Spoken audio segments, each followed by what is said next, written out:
আসসালামু আলাইকুম সুপ্রিয় শিক্ষার্থীরা, তোমরা সবাই কেমন আছো? আশা করি সবাই অনেক অনেক ভালো আছো। শিক্ষার মান উন্নয়নে যেসব সুপারিশ করবে পরামর্শক কমিটি, এ বিষয়ে বিস্তারিত জানবো আমাদের আজকের ভিডিওতে। শুরু করার আগে সবার কাছে ছোট্ট একটা রিকোয়েস্ট করছি, যারা এখনও আমাদের চ্যানেলটিকে সাবস্ক্রাইব করোনি তারা এখনই সাবস্ক্রাইব করে রাখো, তাহলে শিক্ষা সম্পর্কিত সকল তথ্য এবং পরামর্শ সবার আগে পেয়ে যাবে। প্রাথমিকে পাবলিক পরীক্ষার মতো কোনো পরীক্ষা যাতে চালু করা না হয় সেই সুপারিশ করার কথা ভাবছে প্রাথমিক ও উপ আনুষ্ঠানিক শিক্ষা পরামর্শক কমিটি। এছাড়া ধাপে ধাপে দ্বাদশ শ্রেণী পর্যন্ত শিক্ষা সার্বজনীন করা এবং এই স্তর পর্যন্ত শিক্ষাকে একই মন্ত্রণালয় বা একই তত্ত্বাবধানে রাখার পরামর্শ দিতে পারে।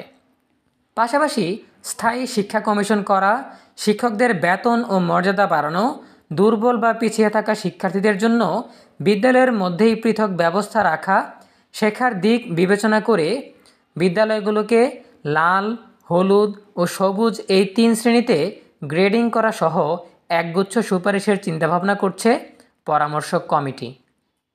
গত বছরের 30 সেপ্টেম্বর ব্র্যাক বিশ্ববিদ্যালয়ের অধ্যাপক মঞ্জুর আহমেদের নেতৃত্বে এনজিও কর্মকর্তা ও আমলানির্ভর 9 সদস্যের পরামর্শক কমিটি গঠন করেছিল প্রাথমিক ও গণশিক্ষা মন্ত্রণালয়। এই কমিটি প্রাথমিক ও উপ আনুষ্ঠানিক শিক্ষার মান উন্নয়ন ছাড়াও কাঠামোগত উন্নয়নে প্রয়োজনীয় সুপারিশ করবে। তারা 3 মাসের বেশি সময় ধরে কাজ করছে। দেশের 10টি উপজেলায় সরেজমিনে তথ্য সংগ্রহ করেছে। সেখানকার বিদ্যালয়ের শিক্ষক, শিক্ষার্থী, শিক্ষা কর্মকর্তা সহ সংশ্লিষ্ট ব্যক্তিদের সঙ্গে কথা বলেছে। পরামর্শক কমিটি শিক্ষার্থীদের দক্ষতা যাচাইয়ের জন্য সংক্ষিপ্ত আকারে মূল্যায়ন করেছে। তৃতীয় শ্রেণীর শিক্ষার্থীদের বাংলা ও গণিতের দক্ষতা যাচাই করা হয় এই মূল্যায়নে। এতে কমিটি দেখেছে অধিকাংশ শিক্ষার্থী শ্রেণী উপযোগী যতটা শেখার কথা তা পারছে না। পরামর্শক কমিটি শিক্ষার্থীদের শিক্ষা অর্জন কিভাবে হবে সেটির উপর জোর দিয়েছে। কমিটির সম্ভাব্য সুপারিশের মধ্যে থাকছে দুর্বল বা পিছিয়ে থাকা শিক্ষার্থীদের বিশেষ যত্ন নিয়ে শেখানোর জন্য বিদ্যালয়ের মধ্যে নির্ধারিত শ্রেণী সময়ের আগে পরে একটি ব্যবস্থা করা, প্রধান শিক্ষকের নেতৃত্বে অন্য শিক্ষকদের সমন্বয়ে কাজটি করতে হবে।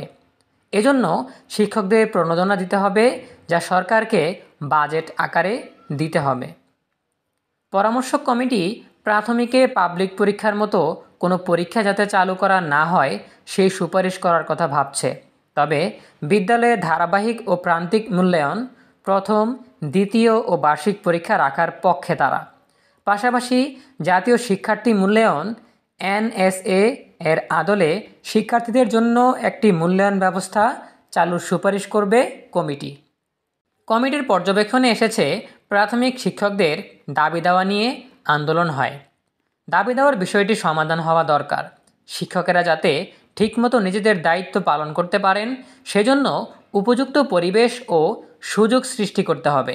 একই সঙ্গে কমিটি মনে করে শিক্ষকদের বেতন কাঠামো উন্নত হওয়া উচিত, তবে এক্ষেত্রে দেশের বাস্তব পরিস্থিতিও বিবেচনায় রাখতে হবে। আর দীর্ঘমেয়াদী সুপারিশ হিসেবে শিক্ষকদের জন্য আলাদা বেতন কাঠামো ও আলাদাভাবে নিয়োগের বিষয়টি বিবেচনা করতে বলবে কমিটি। তারা বলছে শিক্ষকদের পেশাগত উন্নয়নের পথরেখা থাকতে হবে, কারণ বর্তমানে দেখা যায় অনেক শিক্ষক সহকারী শিক্ষক হিসেবেই সারা জীবন চাকরি করে অবসরে যান। শিক্ষকদের প্রশিক্ষণ ব্যবস্থা বাস্তবসম্মত করা ও শূন্য পদগুলো দ্রুত পূরণের ব্যবস্থা করার সুপারিশ করবে কমিটি। বিদ্যালয়গুলোয় শিক্ষকদের সংকট সবসময় থাকে, এজন্য স্থানীয় পর্যায়ে প্যারা শিক্ষক অর্থাৎ নির্ধারিত শিক্ষকের বাইরে আলাদা কয়েকজন সহশিক্ষক রাখার ব্যবস্থা করা বা নিয়োগ দেওয়া যেতে পারে বলে মনে করেন কমিটি। বেসরকারি উন্নয়ন সংস্থা NGOর সঙ্গে মিলে এই কাজ করা যেতে পারে বলে মনে করে কমিটি। এছাড়াও দুর্গম বা পার্বত্য এলাকায় বিভিন্ন বিদ্যালয়ের মধ্যে শিক্ষকদের থাকার জন্য আবাসিক ব্যবস্থা করা এবং পার্বত্য এলাকায় আবাসিক বিদ্যালয় বাড়ানোর পক্ষে তারা। কমিটির মত হলো বিদ্যালয় কাঠামো এখনকার মতো রেখেই দ্বাদশ শ্রেণী পর্যন্ত শিক্ষাকে সার্বজনীন করা, প্রথমে দশম শ্রেণী পর্যন্ত করা তারপর ধাপে ধাপে দ্বাদশ শ্রেণী পর্যন্ত করার সুপারিশের কথা তাদের ভাবনায় আছে। এক্ষেত্রে সময় অনুযায়ী পরিকল্পনা করে এটি বাস্তবায়ন করতে হবে। এই সুপারিশের পিছনে কমিটির যুক্ত হলো এটি হলে সব শিক্ষার্থীর জন্য দ্বাদশ শ্রেণী পর্যন্ত শিক্ষার সুযোগ নিশ্চিত করা সম্ভব। পরামর্শক কমিটি প্রাথমিক শিক্ষাকে সত্যিকারের বিকেন্দ্রীকরণ করার পক্ষে। তারা বলছে দীর্ঘমেয়াদী এই সুপারিশের ক্ষেত্রে জেলা শিক্ষা কর্তৃপক্ষ গঠন করা যেতে পারে, আর প্রাথমিক শিক্ষকদের বদলি শুধুই উপজেলার মধ্যে সীমাবদ্ধ রাখা এবং সংযুক্তি ব্যবস্থা বাতিলের পক্ষে কমিটি। বর্তমানে উপ আনুষ্ঠানিক শিক্ষার যেভাবে হচ্ছে সেটা নিয়ে প্রশ্ন আছে। পরামর্শক কমিটি এ বিষয়ে দক্ষ ও অভিজ্ঞ এনজিওদের সহযোগিতায় একটি ভালো মডেল চালু করার কথা ভাবছে। এছাড়া মিড ডে মিল সার্বজনীন অর্থাৎ সব বিদ্যালয়ের শিক্ষার্থীদের জন্য করার সুপারিশ করতে যাচ্ছে পরামর্শক কমিটি।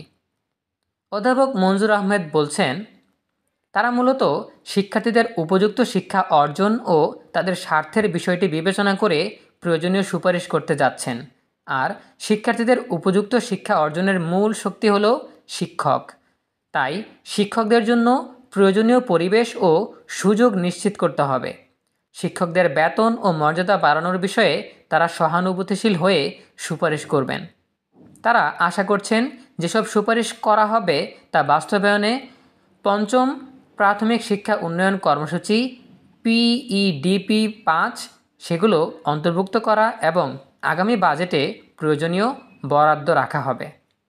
প্রিয় শিক্ষার্থীরা, এই ছিল আমাদের হাতে থাকা সর্বশেষ তথ্য। এ বিষয়ে তোমাদের নিজস্ব মতামত জানাতে পারো কমেন্টে। দেখা হবে পরবর্তী আপডেট নিয়ে নতুন কোনো ভিডিওতে। সেই পর্যন্ত তোমরা সবাই ভালো থাকো, সুস্থ থাকো, নিরাপদে থাকো এবং সবসময় ইএনইউবির সাথেই থাকো। তোমাদের সকলের জন্য রইল অনেক অনেক শুভকামনা। ধন্যবাদ সবাইকে।